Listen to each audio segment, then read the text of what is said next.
김성환의 시사야.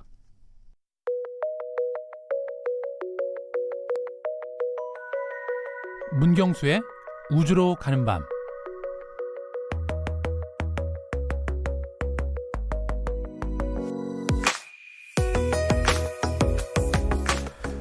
미의 여신으로 불리는 비너스. 그녀의 또 다른 이름은 금성입니다.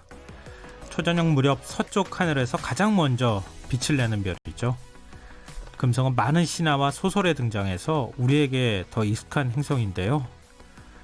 오늘 우주 가는 밤 시간 경이로운 태양계, 오늘은 금성에 대해서 알아보도록 하겠습니다. 네, 오늘 문경수 과학탐험가가 잠시 자리를 비운 사이에 과학 커뮤니케이터로 활동 중이신 궤도님이 자리해 주셨습니다. 오래간만에 뵙습니다. 예, 안녕하세요. 과학 커뮤니케이터 궤도입니다. 저는 굉장히 반가운데요. 저 너무 반갑습니다. 더 좋아지셨어요. 뭐가요? 모든 것이? 반가움을 그렇게. 예, 뭔가 더 젊어지시는 것 같고. 한 달 사이에. 감사합니다. 예. 네.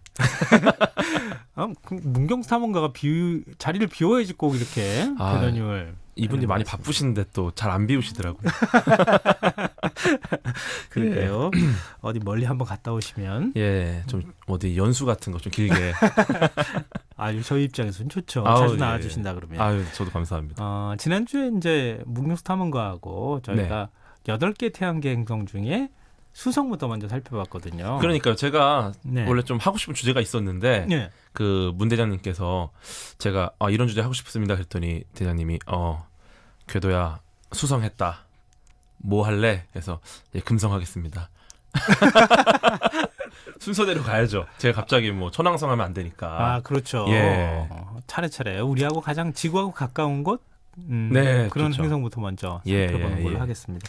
그렇게 따지면은 금성은 화성하고 금성하고 거리를 따지면 지구에서 금성이 더 가깝나요? 화성이 더 가깝나요? 제가 알기로는 금성이 좀 더 가까운 걸로 알고 있는데 갑작스럽게 물어보시니까 금성과 화성 둘 다 가까웠습니다. 예. 오차 범위 안에. 네. 그러면 우리가 이제 화성 갈 때 보통 1년 걸린다 이렇게 얘기를 하잖아요. 네, 항상. 네. 근데 금성도 그 정도 시간을. 금성은 조금 더 짧게 걸려요. 제가 알기로 탐사선이 한 4에서 5개월 정도로 가는 걸로 알고 있고요. 그럼 훨씬 가까운 거 근데 아닌가요? 이게 그냥 직선거리로 가는 게 아니기 때문에 우리가 이제 안쪽으로 가냐 바깥쪽으로 가냐는 또 다릅니다. 왜냐면은 안으로 갈 때는 태양 중력을 이용해서 가거든요. 근데 밖으로 갈 때는 태양 중력을 이겨내면서 가야 돼요. 거슬면서 가야 되니까. 예, 그런 차이는 또 있어요. 예. 그러니까 실제 거리는 비슷할 수 있겠지만, 그렇죠. 갈 때는 중력을 태양 중력을 이용해서 가기 때문에 훨씬 더 속도를 빨리 붙여서 갈 수도 있다. 자세한 수치는 포털을 이용해 주시면 감사하겠습니다. 알겠습니다. 그러면은 먼저 금성은 한마디로 어떤 행성인지 정의부터 좀 내려주시죠. 사실 굉장히 예쁜 행성인데 그 인류의 한계를 시험했던 행성이라고 저는 칭하고 싶어요. 인류의 한계를 시험했던 행성이요? 뒤에 이제 나올 텐데 그 탐사 과정이 굉장히 혹독합니다. 그럼 뒤에 그럼 설명해 주시고요. 예. 그리고 샛별이라고도 하죠, 금성을. 맞아요. 근데 엄밀히 말하면은 별은 아니죠. 네, 별은 스스로 타야 됩니다. 빛을 스스로 내는. 예, 그래서 이제 스타가 스스로 타기 때문에 스타거든요. 예, 장난입니다. 예.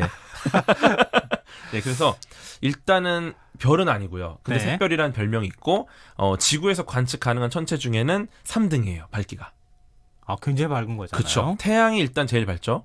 그 다음이 달, 그 다음이 금성입니다. 네. 그래서 샛별이라는 별명이 붙었을 거 아니겠어요? 일단 확 뜁니다. 네. 그러니까 사실은 우리가 육안으로 굉장히 관찰하기가 쉬운 별이기 때문에 물론 가깝기도 하고, 그러니까 사람들이 이 샛별이라고 하는 것에 대해서 여러 가지 의미를 좀 부여하지 않았을까 싶어요. 신화나 이런 것들도 다 이제 그런 배경에서 시작되지 않았나. 그런 것 같습니다. 또 별명이 개밥바라기라는 별명이 있어요. 개밥바라기? 개밥바라기. 이게 순 우리말인데 개밥바라기 무슨 뜻일 것 같으세요? 개밥바라기. 개밥이 들어가니까 조금 거의 비슷한 조건인데. 그래요? 네, 이게 초저녁에 떠요, 서쪽에서. 그러다 맞아요. 보니까 개가 밥을 바라는 시기쯤에 보인다고 해서 개밥바라기입니다. 옛날 우리나라. 네네, 순 우리말이에요. 그러니까 이게 조선시대나 그 이전부터 쭉 써오는 말인가요? 네네네. 금성에다가 개밥바라기라는 이름을 붙인 거죠. 개가 밥을 달라고 바라는 그때쯤에 보이는 별. 굉장히 흥미로운 이름을 그쵸? 말씀해 주셨어요. 네. 이게 전통적으로 우리가 부르던 네네네. 개밥바라기. 금성의 명칭이었다. 맞습니다. 하는데요. 근데 뭐 지난주에도 저희가 이제 수성에 탐사선 보내는 얘기를 잠깐 네네. 했거든요. 수성도 탐사선 가는 게 굉장히 힘들다고 힘들죠. 말씀하시더라고요. 예. 그러니까 그래서 여러 중력을 이용해 가면서 가느라고 굉장히 시간이 오래 걸린다 이런 네, 말씀해 네, 주셨는데요.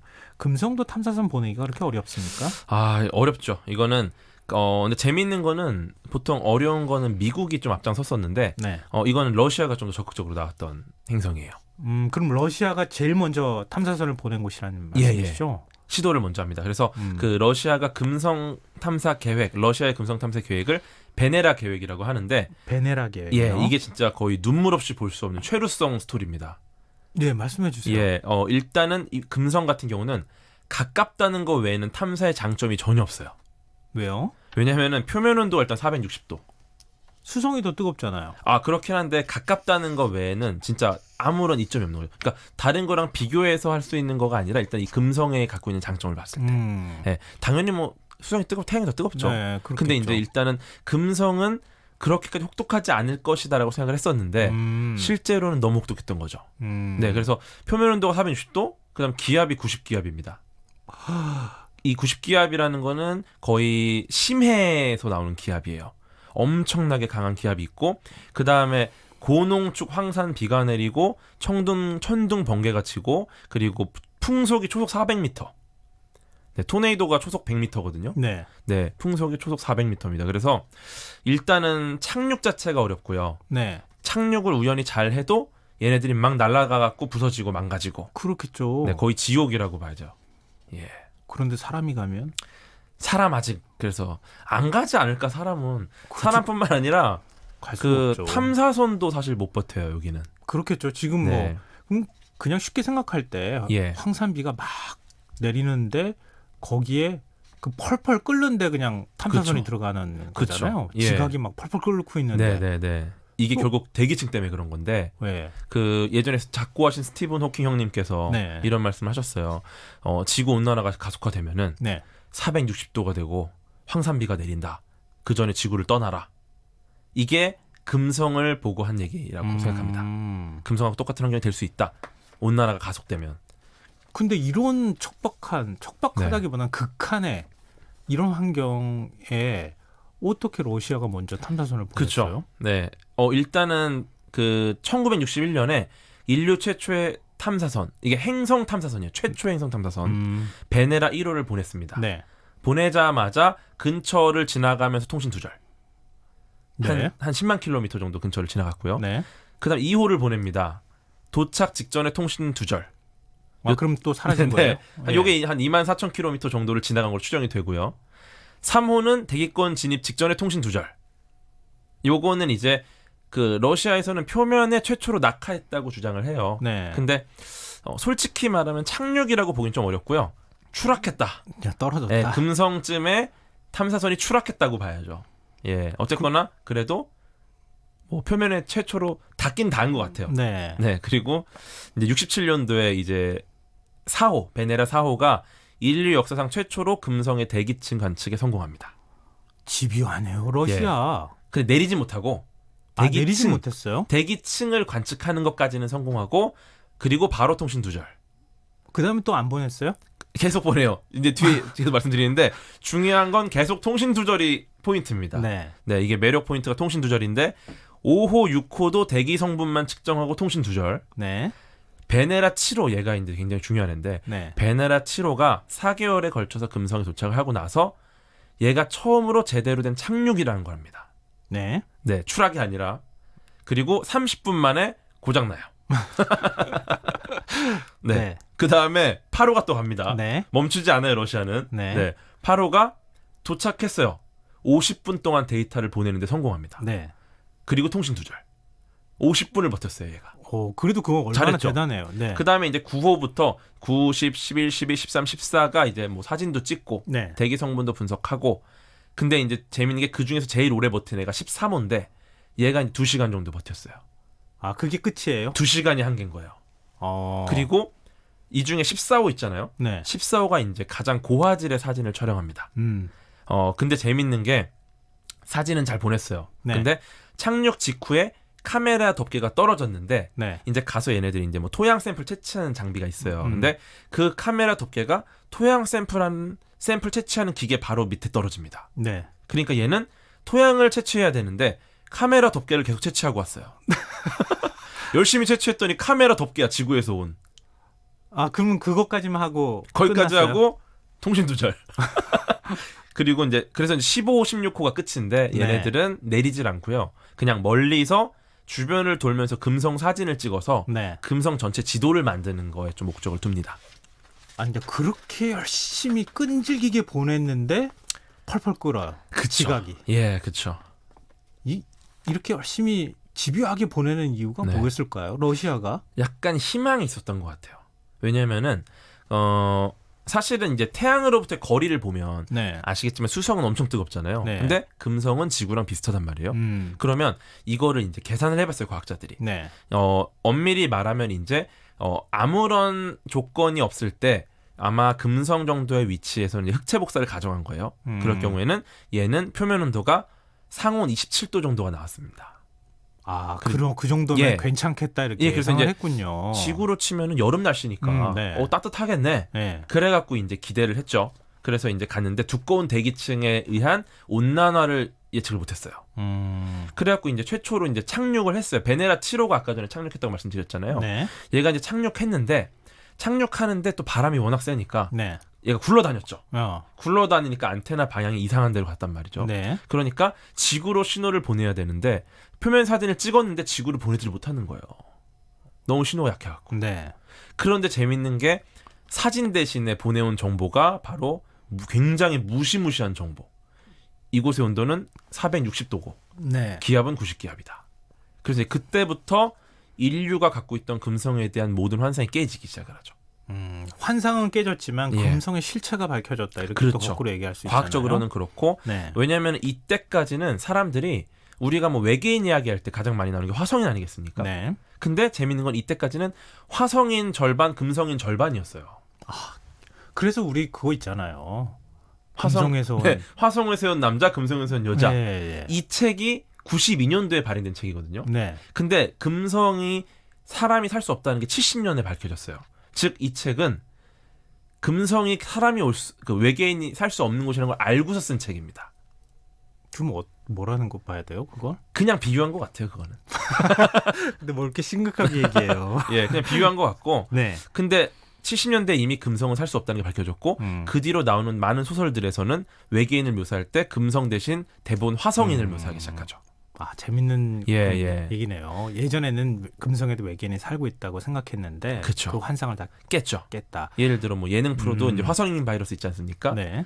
70년대 전에는 이제 금성인 바이러스로 나올 수도 있는 거였죠. 그런 거죠. 근데 지금 이렇게 집요하게 러시아가 네. 구소련이 그 탐사선을 보낸 건데 네. 소련 말고 다른 나라는 혹시 보낸 나라가 한 군데도 없어요? 미국도 보냈어요. 아, 보냈어요? 네, 미국이 이제 마리너 계획이라고 해서 네. 네, 보냈는데 사실은 재미있는 게 러시아가 베네라 계획을 했잖아요. 네. 베네라 4호가 최초로 금성에 착륙했다고 약간 초반에 허세를 좀 부렸습니다, 러시아가. 네. 그래서 이제 미국이 마리너 5호를 보내서 확인했더니 4호는 착륙 못했죠. 아, 미국이 들통났어요. 자존심이 상했구나. 네. 그래서 러시아는 거짓말했고 미국은 이제 그걸 밝혀냈고. 네. 네, 아무튼 이런 식으로 갔는데 왜 이제 미국 정도밖에 못했냐면은 예를 들어 화성 같은 경우는 보내놓으면은 뭐 로버라든지 탐사선에서 나오는 다양한 것들이 굉장히 오랫동안 일을 합니다. 네. 뭐 길게는 막 수년에 걸쳐서 작업을 해요. 네. 굉장히 먼 한 수십 킬로미터를 돌아다니고. 네. 근데 그 금성 같은 경우는 일단은 도착 즉시 저 세상으로 가요. 그렇죠. 지금 예. 너무 그 환경이 안 좋으니까. 그렇죠. 그러다 보니까 다른 나라 입장에서는 가성비가 안 나오는 거죠. 몇 년을 걸쳐서 만들었는데 도착과 동시에 통신 두절.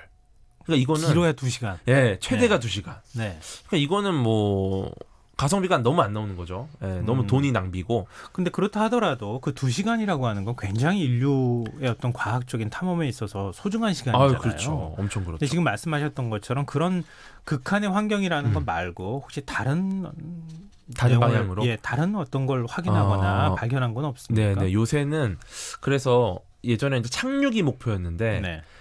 사실 착륙이라는 게 과연 이 금성에 맞는 탐사 방식인가 이런 고민을 하다가 네. 나온 게 이제 그 구글의 그 프로젝트 룬이라는 거 혹시 아세요? 구글의 프로젝트 룬? 아니요, 잘 모르겠네요. 예, 이게 그 오지에다가 네. 구글이 그 일종의 기구를 띄워가지고 네. 오지에 무선 인터넷이 가능하게 만드는 겁니다.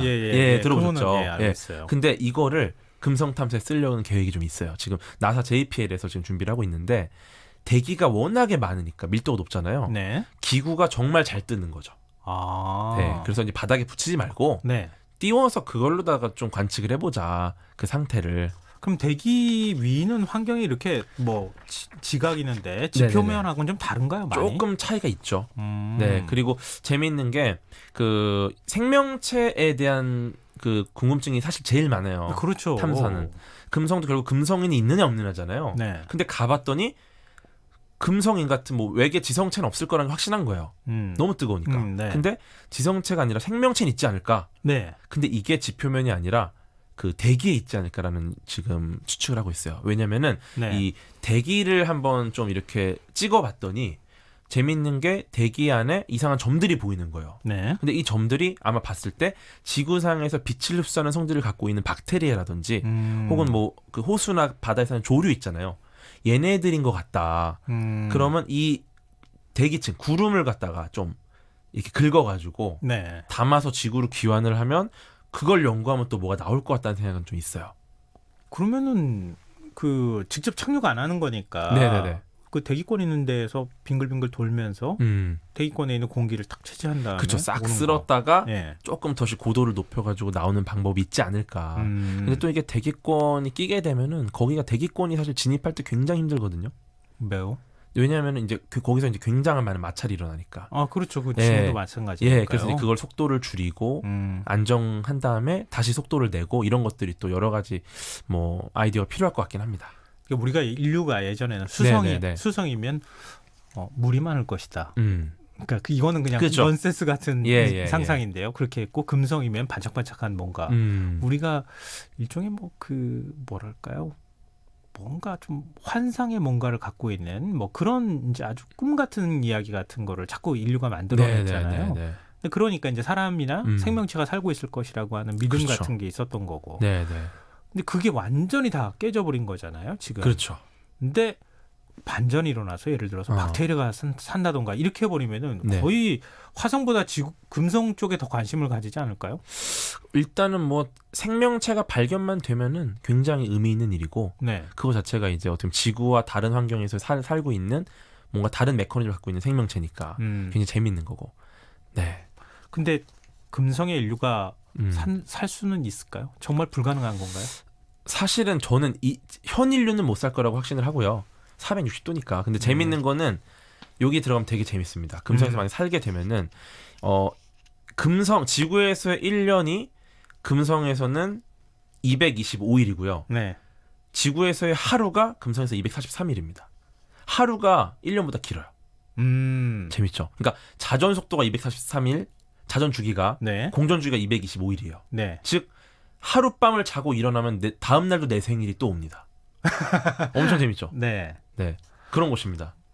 그럼 굉장히 뭐랄까 낮밤이나 하루가 더 길어. 계절 개념이 완전히 달라지는. 네. 1년보다 하루가 더 긴 곳. 금성입니다. 근데 오늘 말씀을 듣다 보니까 사실 네. 오늘 노래도 준비했는데 노래 들을 생각도 못하고 너무 재밌게 얘기 들었습니다. 그렇군요. 그러니까 오래간만에 나오셔가지고 더 그런 네. 것 같아요. 말을 아끼겠습니다. 다음번에 또 나오실 네, 거죠? 말도 아껴야 될 것 같아요. 네.